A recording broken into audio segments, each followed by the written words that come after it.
Let's be real. We've all been there. You're stressed, you're tired, maybe a little down, and that pint of ice cream or that cookie starts calling your name. It's our go-to for a quick comfort fix. But what if that comfort actually comes with a hidden cost for our mental health?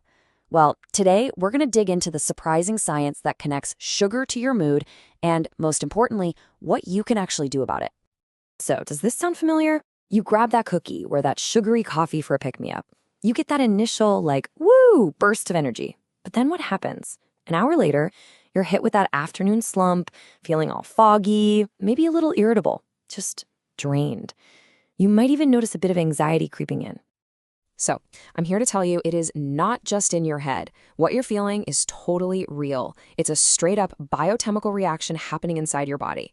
And we're going to break down the 3 big ways sugar can mess with your mood. First, the blood sugar roller coaster. Second, inflammation. And third, what it does to your gut.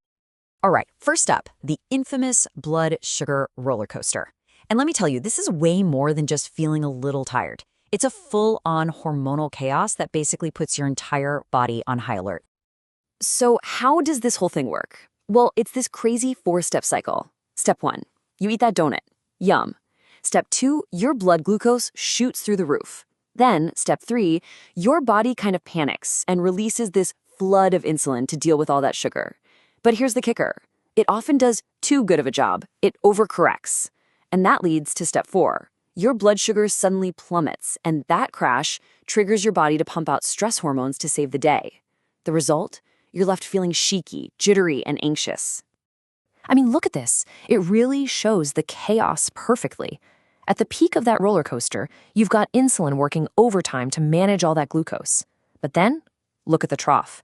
That's when your body hits the panic button and floods your system with cortisol and adrenaline. Yep, your fight or flight hormones. This constant up and down, this whiplash, it puts your whole nervous system on edge. And you know what that feels like? It feels a heck of a lot like anxiety. So the big question is, how do you get off this roller coaster? It's actually pretty simple. You just have to slow it down. Think about it like this.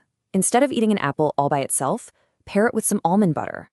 That protein and fat, they act like a brake pedal for the sugar, slowing down how fast it hits your bloodstream. No crazy spike, no miserable crash. Okay, so that's the immediate effect. But a high sugar diet has a more sinister long-term game it's playing. It can literally cause inflammation in your brain. Yeah, just let that sink in for a second.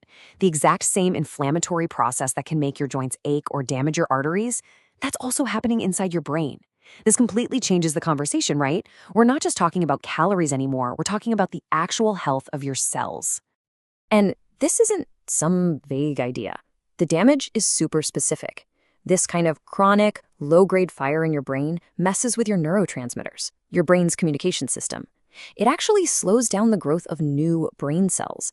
And here's the really big one. The science now shows a very strong link between this kind of inflammation and depression. All right, our third and final piece of the puzzle takes us to a place you might not expect, your gut. You've probably heard it called our second brain, and for a really good reason. It's an absolute powerhouse when it comes to making the chemicals that control how we feel. Get ready for this number because it is staggering. A whopping 90% of your body's serotonin, that key feel-good chemical that makes you feel happy and calm and stable, it's not made in your brain. Nope, it's made in your gut. Just that one fact alone shows you how absolutely critical your gut health is for your mental health. So, if your gut is a feel-good factory, what are you feeding the workers? You basically have a choice. Your good gut bacteria, the ones making all that good stuff, they thrive on things like fiber and prebiotics. You'll find those in onions, oats, garlic, that kind of thing. But the bad guys, the harmful bacteria, they have a favorite food, and it's excess sugar. And when you keep feeding those bad guys with sugar, you create this imbalance. The fancy term is dysbiosis, where they basically take over. This can damage your gut lining, which is a big problem. And what's worse, it effectively shuts down that serotonin production line. I mean, think about it. You just can't feel your best if your feel-good factory is closed for business. Okay, so we've gone through a lot of the science, the why behind all this. Now for the really important part. What can you actually do about it? Let's switch gears and talk about some smart, practical strategies for a calmer mind. First things first, you've got to become a sugar detective. Seriously, it hides in the most sneaky places, in foods we think are healthy, flavored yogurts, pasta sauces, even those healthy protein bars.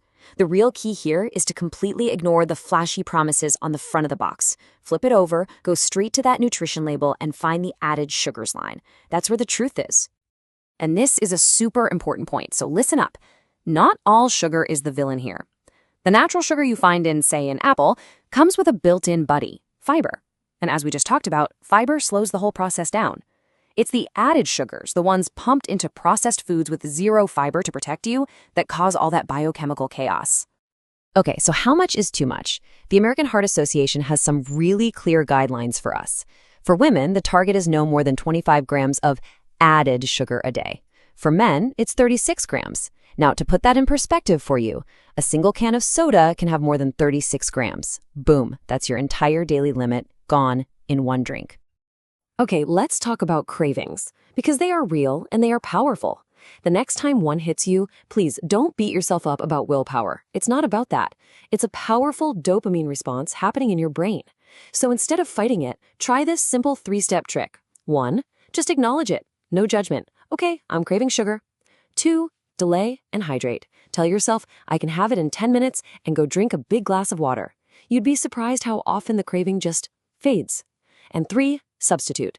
Be prepared with a smarter choice, like a square of dark chocolate or a handful of berries and nuts. You get to satisfy that urge without the nasty crash.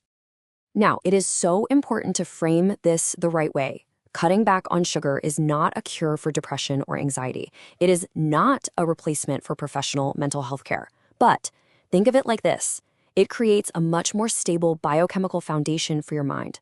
You're building a stronger, calmer base for your brain to operate from, which can make everything else you're doing, like therapy or other treatments, even more effective.